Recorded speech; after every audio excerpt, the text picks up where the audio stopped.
तो यहाँ की विशेषता है आज भी, जिस मैया के गर्भ में बच्चा नष्ट हो जाए, अधूरा बच्चा होता है या बच्चा है ही नहीं, वो आके कुंड में स्नान करके पूर्ण ठाकुर जी के दर्शन करके गाय के गोबर को पीछे ठाकुर जी के पीछे स्वस्तिक बनाकर ठाकुर जी के सन्मुख आके उसकी पूजा कराए, गोद भरे और 1 साल में 1.25 साल में उसकी गोद भर जावे। ये महिमा अति उत्तम महिमा है यहाँ की। लेकिन ऐसी तो डाकिन भी नहीं होती जो कि अपने पुत्र को खाए। ऐसी तो केवल एक शापन होती है, ऐसी तो केवल एक शापन होती है। जिस बच्चे को जन्म देती है, जिसको जन्म देती है, वो उसी को तुरंत खा जाती है। तो आप तो शापन से भी बदतर हो। आपके हृदय को दया नहीं आती कि मैं इन शिशुओं को अपने हाथों से जल के अंदर प्रवाहित कर देती हूँ। जय जय श्री राधे, बांके बिहारी लाल की जय। साथियों, आज हम आपको एक ऐसे अद्भुत और दिव्य स्थान पर लेकर आए हैं जहां पर आने मात्र से, दर्शन करने मात्र से ही 7 जन्मों में भी अगर पुत्र ना हो तो यहाँ एक बार दर्शन मात्र करने से उनके जीवन में खुशहालियाँ आती हैं। और ये ब्रज 84 कोस का तीसरा पड़ाव स्थल है जिसको शांतनु कुंड कहते हैं। तो आज हमारी यात्रा इसी स्थान पर आई है और आपको यहाँ पर अद्भुत दर्शन कराते हैं शांतनु बिहारी जी के। तो आप लोग इस वीडियो को अंत तक देखें जिससे आपको यहाँ की संपूर्ण जानकारी, यहाँ की संपूर्ण महत्वता मिल सके। राधे राधे, बांके बिहारी लाल की जय। वीडियो को अंत तक देखें। अगर आप पहली बार हमारे चैनल पर जुड़े हैं तो हमारे चैनल को कर लें अभी सब्सक्राइब, और लाइक और कमेंट तथा शेयर आप करते रहें, जिससे उन लोगों के पास भी इस महत्वपूर्ण स्थान के बारे में जानकारी हो सके और वो भी इस यात्रा का तथा इस मंदिर का लाभ ले सकें और अनेकों जीवन में अपने में खुशहालियाँ पाएं। राधे राधे, जय जय श्री राधे।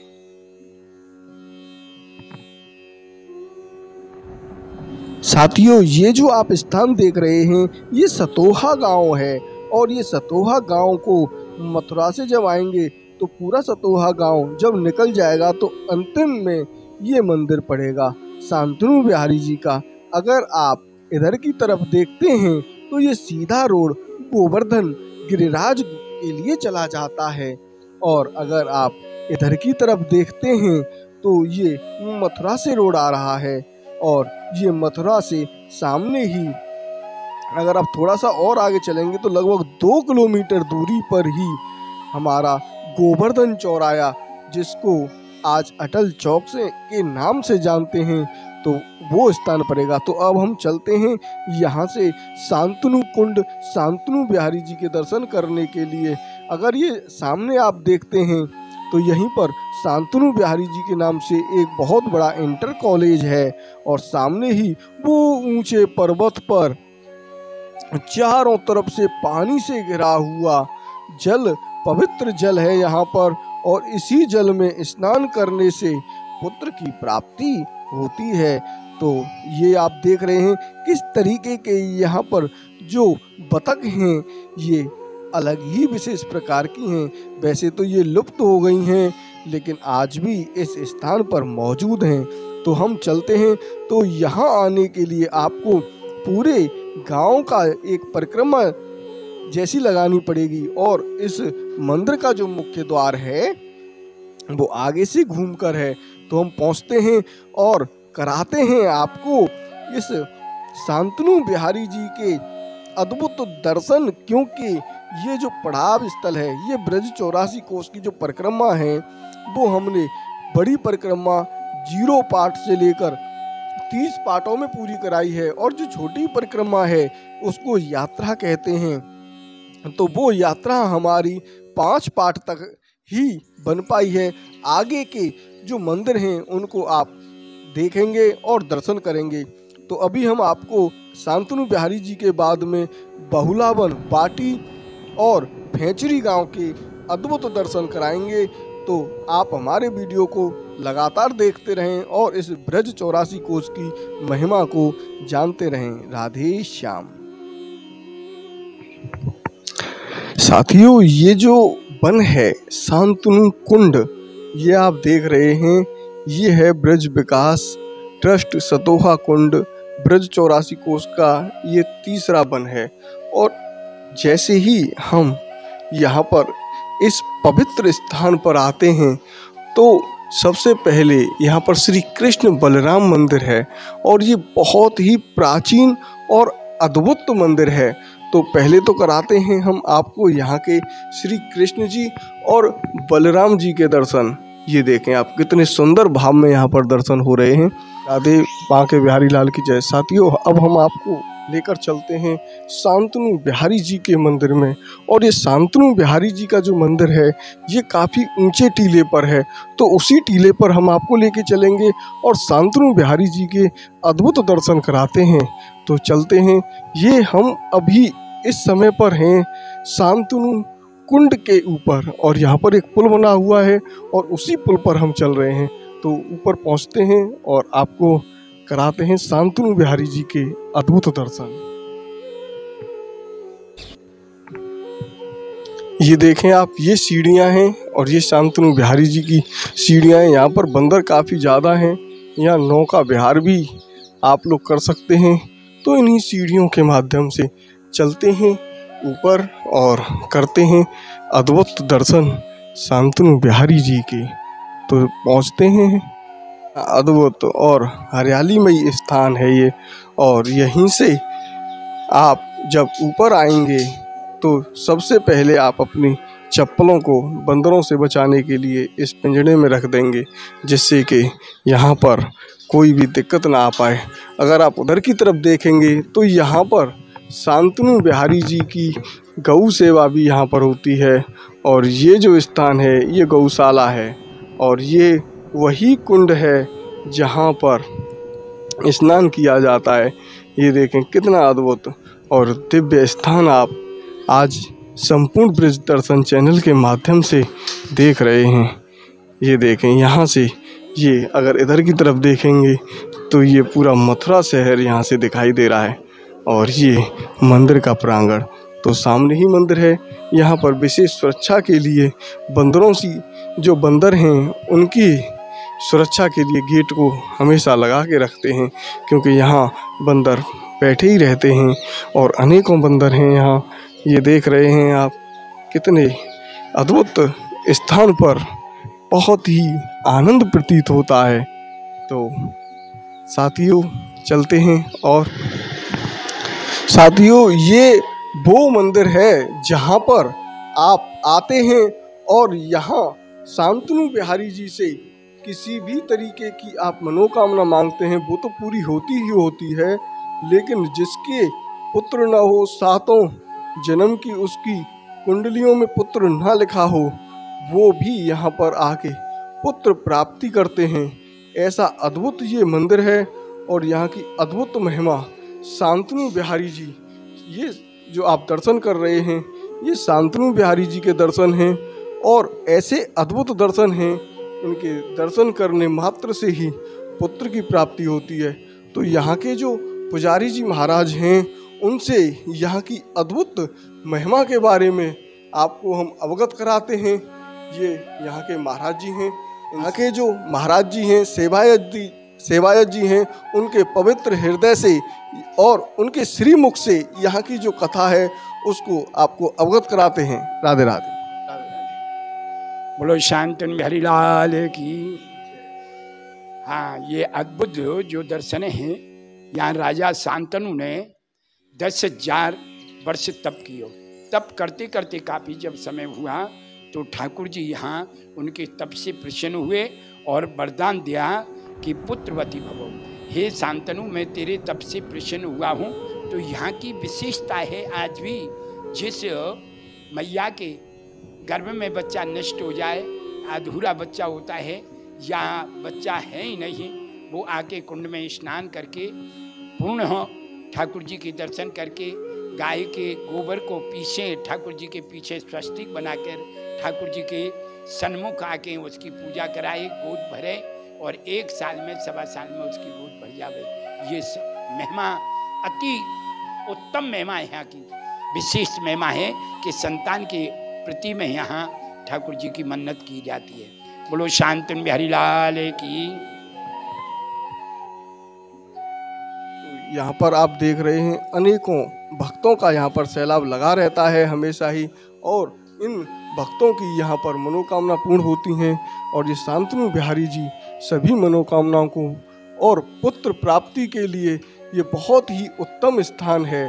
और ये ऐसा अद्भुत स्थान है जहाँ पर आके विशेष शांति प्राप्त होती है, क्योंकि ये तपोस्थली है, बहुत ही अद्भुत तपोस्थली है ये।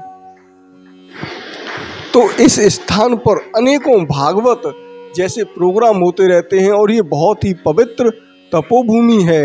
यहाँ पर आप देख रहे हैं ये अनेकों यहाँ पर भागवताचार्य जी, ये विष्णु प्रसाद गुरु जी हैं, और ये हैं भक्ति प्रसाद गिरी महाराज। और यहाँ पर ये अगर आप देखेंगे तो ये हैं श्री मदन मोहन शास्त्री जी, इनकी भी यहाँ पर भागवत होती रहती हैं समय समय पर। और ये देखें आप, ये मंदिर का जो पीछे का भाग है जिसमें परिक्रमार्थी परिक्रमा लगाते हैं, ये देखें कितना अद्भुत और बहुत ही प्राचीन मंदिर है ये। और यहाँ की अद्भुत लीला ये देख रहे हैं आप, कितना प्राचीन ये स्थान है। और इसी प्राचीन स्थान पर, इसी स्थान पर ये साथियाँ माताएं और बहनें बनाकर जाती हैं, जिससे उनको पुत्र की प्राप्ति होती है। ये बिल्कुल ही अलग और विशेष प्रकार का मंदिर है। ये देखें यहाँ पर गणेश जी कितने ही अद्भुत हैं। आक्रांताओं ने यहाँ पर आके आक्रमण किए और इन विशेष मूर्तियों को, प्राचीन मूर्तियों को बहुत ही खंडित कर करके इनको तोड़ा गया। लेकिन ये शांतनु बिहारी जी के चरण हैं और ये यहाँ पर तुलसी महारानी जी हैं, बहुत ही अद्भुत। तो जैसा कि आपने यहाँ पर दर्शन किए, अब हम यहाँ से आपको कराते हैं ऊपर के दर्शन। अब यहाँ के जो महाराज जी हैं, उनके श्रीमुख से और उनके पवित्र हृदय से यहाँ की जो कथा है उसको आपको अवगत कराते हैं। श्री हरदास कुंज बिहारी, ये जो पावन जगह है, ये जो पवित्र जगह है, इस जगह को कहते हैं सांत्वन वन। ये वो जगह है, यहाँ के बड़े बड़े ऋषि, बड़े बड़े महात्माओं, बड़े बड़े संतों ने यहाँ पर भजन किया, जप किया, तप किया। राजा महाराजाओं ने भी आकर के यहाँ जप किया, तप किया। महाप्रभु बल्लवाधीश जी ने यहाँ पर आकर के गुप्त भजन किया। महाप्रभु चैतन्य दास जी ने यहाँ आकर के भजन किया।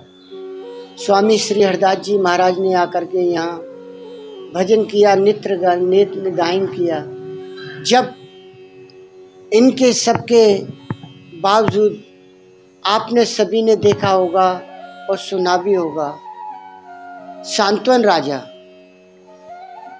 जो सांत्वन राजा थे, उनके कोई संतान नहीं थी। जब उनके कोई संतान नहीं थी तो वो बड़े ही दुखित थे। जब उधर से वो आ रहे थे तो गंगा महारानी और सांत्वन का दोनों का सामना हुआ। तो जब गंगा महारानी और उन दोनों का आमना सामना हुआ तो सांत्वन राजा गंगा को देख करके मोहित हो गए और गंगा महारानी जी उन्हें देख करके मोहित हो गए। लेकिन गंगा महारानी जो थी वो उनको कह नहीं सकती थी, लेकिन सांत्वन राजा उनको कह सकते थे। इसलिए सांत्वन राजा ने ही उनसे कहा, क्या आप मेरे साथ विवाह कर सकती हो? तो गंगा महारानी ने साफ इनकार किया कि मैं विवाह नहीं कर सकती, क्योंकि मैं परम स्वतंत्र हूँ। अब तक तो मैं बंधन से ही बनती हुई चली आ रही हूँ, कभी शंकर भगवान की जटाओं में तो कभी कहीं तो कभी कहीं। ना जाने कितने ऋषि, कितने महात्माओं ने मेरे लिए तप किया, जप किया, और अब बड़े ही भाग्य से मैं इस पृथ्वी लोक पर आई हूँ। और इस पृथ्वी लोक पर आने के बावजूद भी फिर बंधन में बन जाऊं, क्योंकि मैं आपसे विवाह करूंगी तो वही बंधन मुक्त हूँ। बंधन में तो मैं बंध गई ना, इसलिए बंधन मुक्त तो नहीं रहूंगी ना मैं, कि तो कोई तो यत्न होगा कि आप मेरे साथ विवाह कर सको। हाँ, एक यत्न है, वो यत्न ये कि आप मेरे को कभी रोके नहीं और कभी टोके नहीं, तो फिर मैं आपके साथ विवाह करने के लिए तैयार हूँ। शांतनु राजा ने कहा कि फिर ठीक है, मैं तुमको वचन देता हूँ, मैं तुमको वचन देता हूँ कि मैं कभी आपको रोकूंगा नहीं, कभी आपको टोकूंगा नहीं, लेकिन हे परम सुंदरी, हे परम गुरिये, मैं आपके साथ ही विवाह करना चाहता हूँ, क्योंकि मुझे अब तक कोई ऐसी नहीं मिली जिससे कि मैं विवाह कर सकता हूँ। आपको देख करके मेरा मन मोहित हो गया है और मैं आप ही के साथ विवाह करना चाहता हूँ। तो गंगा महारानी ने शांतनु राजा के साथ विवाह कर लिया। जब गंगा महारानी ने शांतनु राजा के साथ में विवाह करने के बाद उन्होंने कहा, हे गंगे, अब मैं तप करने के लिए ब्रज में जा रहा हूँ। यहाँ के बड़े बड़े संतों ने, बड़े बड़े महात्माओं ने, बड़े बड़े ऋषियों ने यहाँ तप किया है, तो वो इस जगह आए। इस जगह को कहते हैं सांत्वन वन। ये वो पवित्र जगह है, वो पावन स्थान है कि यहाँ स्वयं गंगे महारानी भी आई और यमुना महारानी का हर समय वास रहा, और भगवान श्री कृष्ण और बलदेव जी ने यहाँ गौचारण लीला किया। तो यहाँ बैठ करके शांतनु राजा ने 60,000 वर्ष घोर तप किया। उस तप के कारण चतुर्भुजी रूप में भगवान ने आकर के उनको दर्शन दिए और कहा कि हे शांतनु, तेरी क्या इच्छा है? तो उन्होंने बड़े ही प्यार से कहा, हे प्रभु, आपकी कृपा से मेरे पास सभी कुछ तो है, ऐसी कौन सी चीज़ है जो मेरे पास नहीं है? है नहीं तो केवल एक संतान नहीं। हे प्रभु, आप मुझे संतान देने की कृपा कीजिए। हे शांतनु, मैं तेरी इस तपस्या से अति प्रसन्न हूँ, लेकिन तेरे तो 7 जन्म तक कोई संतान नहीं थी, लेकिन इस तेरी तपस्या के कारण मैं तुझको वरदान देता हूँ और साथ साथ मैं तुझे अपना नाम भी दिए देता हूँ। साथ साथ मैं तुझको अपना नाम भी देता हूँ। तो शांतनु राजा को पुत्र का वरदान दिया कि तेरे ऐसा वीर प्रतापी पुत्र पैदा होगा जो कि 3 लोक 14 भवन के अंदर तेरा नाम प्रकाशित करेगा। और मैंने तुझे जो अपना नाम दिया है इस जगह पर, तो पहले तेरा नाम आएगा शांतनु, उसके बाद में मेरा नाम आएगा बिहारी। बोलिए शांतनु बिहारी लाल की जय। बोल मोहन बिहारी लाल की जय। जय जय श्री राधे, जय जय स्वामी कुंजमय घेरजू, जय जय श्री हरिदास। श्री हरिदास जब ये वरदान पा करके गंगा महारानी जी के पास जब शांतनु पहुँचे, तो गंगा महारानी उन्हें देख करके अति प्रसन्न हुई और शांतनु राजा उनको देख करके प्रसन्न हुए। ये सब माजरा उन्होंने गंगा महारानी जी को सुनाया। गंगा महारानी जी बड़ी प्रसन्न हुई जो उनके, लेकिन उन्होंने पहले ही वचन ले चुके कि कभी आप मेरे को रोकेंगे नहीं, कभी टोकेंगे नहीं। तो ऐसा कहने के बाद गंगा महारानी जी से जो पहला पुत्र हुआ वो उन्होंने जल में प्रवाहित कर दिया। जो दूसरा पुत्र हुआ वो भी उन्होंने जल में प्रवाहित किया, तीसरा पुत्र हुआ वो भी जल में प्रवाहित किया। ऐसे ही उनके 7 पुत्र हुए और उन्होंने 7 ही पुत्रों को जल के अंदर प्रवाहित कर दिया। शांतनु राजा के हृदय को बड़ा दुख हुआ कि मैंने 60,000 वर्ष घोर तप किया, भगवान ने मुझे चतुर्भुज रूप में आकर के दर्शन दिए, अपना नाम दिया और मुझे पुत्र का वरदान दिया, फिर भी वो पुत्र मुझे देखने के लिए मिलते नहीं हैं। गंगा और जो पुत्र होता है उसी को जल के अंदर प्रवाहित कर देती है, क्योंकि मैं तो वचनबद्ध हूँ, क्योंकि मैंने गंगा को वचन दिया है कि मैं कभी आपको रोकूंगा नहीं, कभी टोकूंगा नहीं। मैं करता भी क्या और मैं कर भी क्या सकता हूँ, क्योंकि मैं बंधन में हूँ। जब 8वें पुत्र की बारी आई तो गंगा महारानी ने 8वें पुत्र को जन्म दिया और वो अति प्रसन्न थी, बहुत ही प्रसन्न थी वो कि इस 8वें पुत्र को मैं सांत्वन राजा के लिए दूंगी तो वह बड़े प्रसन्न होंगे, बड़े ही खुश होंगे। लेकिन जो सांत्वन राजा 8वें पुत्र की सुनी तो उनके दिल को बड़ा दुख हुआ कि गंगा इस 8वें पुत्र को भी जल के अंदर प्रवाहित कर देगी। जैसे ही गंगा महारानी जी उस पुत्र को लेकर के चली, जब उस पुत्र को लेकर के चली जल की तरफ, लेकिन उनका कारण एक था, वो चाहती थी कि मैं नहला धुला करके इस बच्चे को जब सांत्वन महाराज के हाथ में दूं, महाराज के सांत्वन राजा के हाथों में सौंपूं इसको। ऐसा सोचने के बाद में वो जल की तरफ लेकर के गंगा महारानी जी उस पुत्र को चली, लेकिन जो सांत्वन राजा के हृदय का जो सब्र था वो टूट गया और गंगा महारानी को उन्होंने रोका और टोका, कहा कि रुको, सुनो।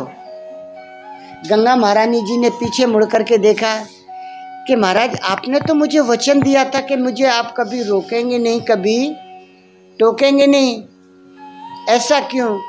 कि रोकने टोकने वाली बात तो नहीं, लेकिन ऐसी तो डाकिन भी नहीं होती जो कि अपने पुत्र को खाए। ऐसी तो केवल एक श्यापन होती है, ऐसी तो केवल एक श्यापन होती है, जिस बच्चे को जन्म देती है, जिसको जन्म देती है वो उसी को तुरंत खा जाती है। तो आप तो श्यापन से भी बदतर हो। आपके हृदय को दया नहीं आती कि मैं इन शिशुओं को अपने हाथों से जल के अंदर प्रवाहित कर देती हूँ।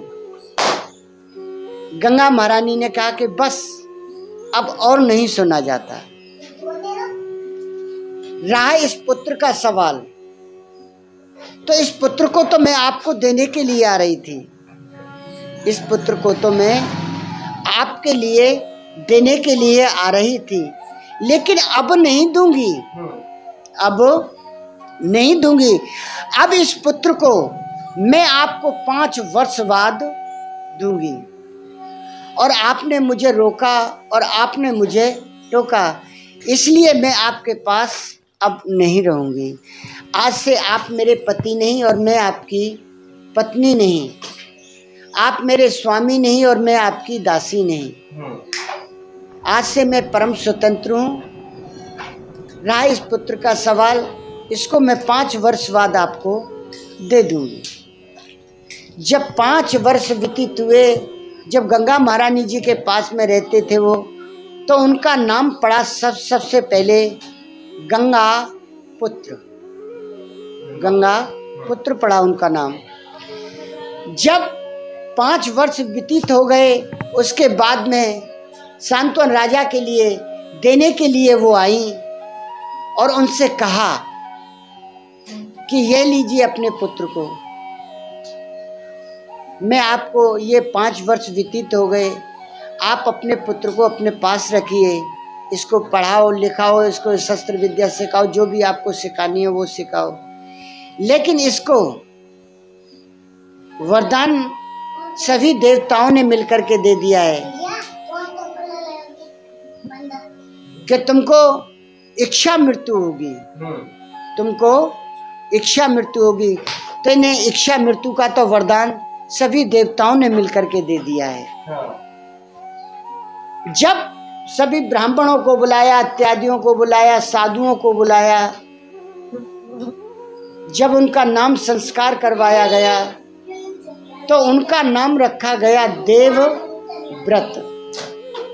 उनका दूसरा नाम पड़ा देवव्रत।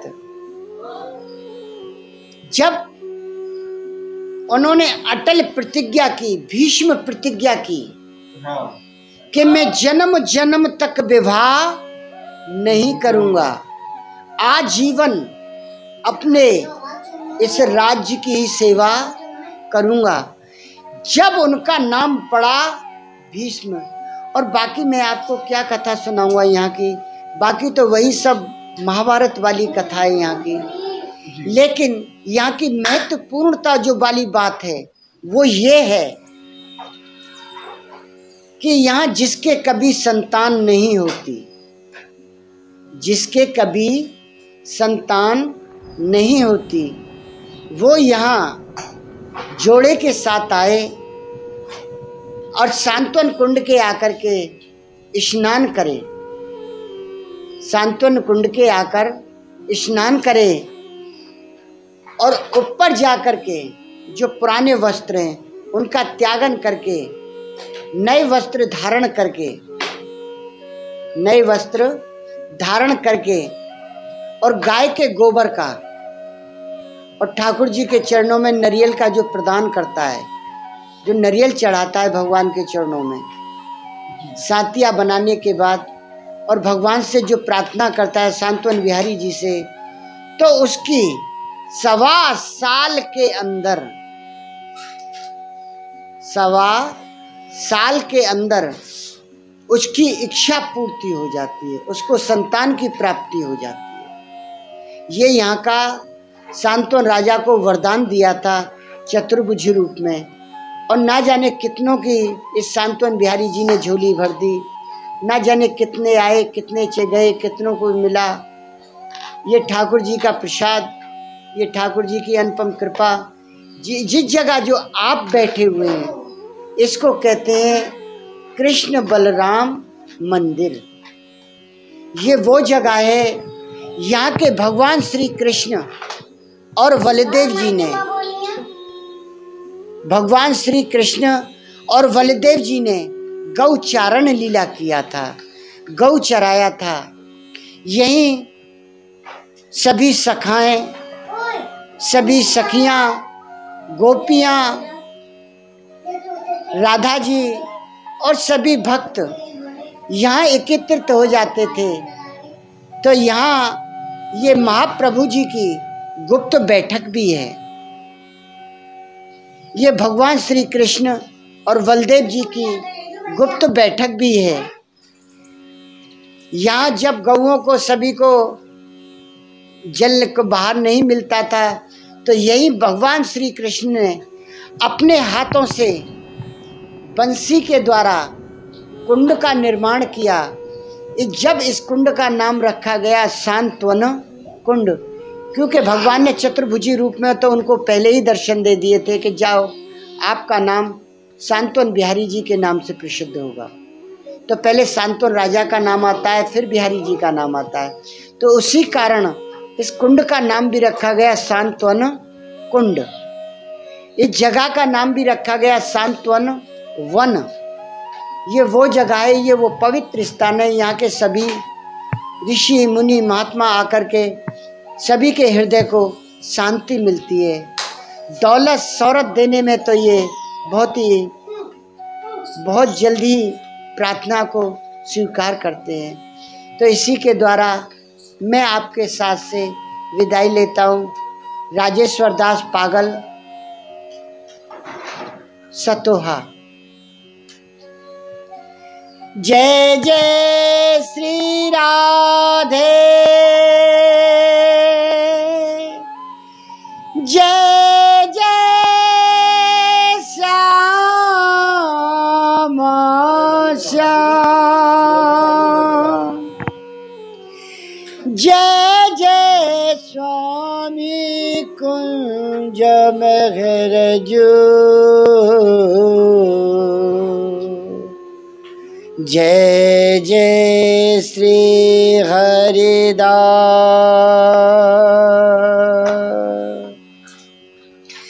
श्री श्यामा प्यारी कुंज बिहारी जय जय श्री हरिदास दुलारी श्यामा प्यारी कुंज बिहारी जय जय श्री हरिदास दुलारी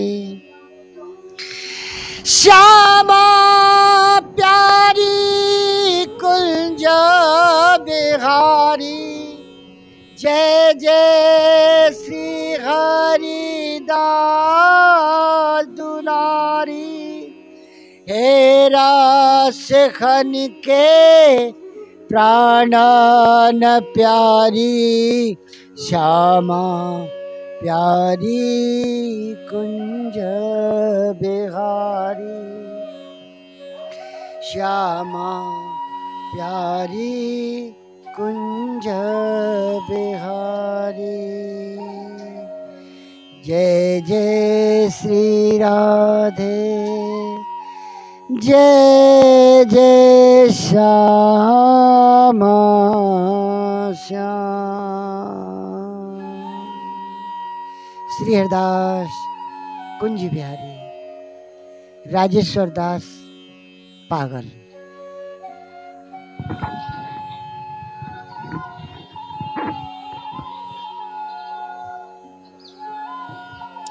तो साथियों, आपने ये हमारा वीडियो अंत तक देखा, उसके लिए बहुत बहुत धन्यवाद। बांके बिहारी लाल की जय। जय जय श्री राधे।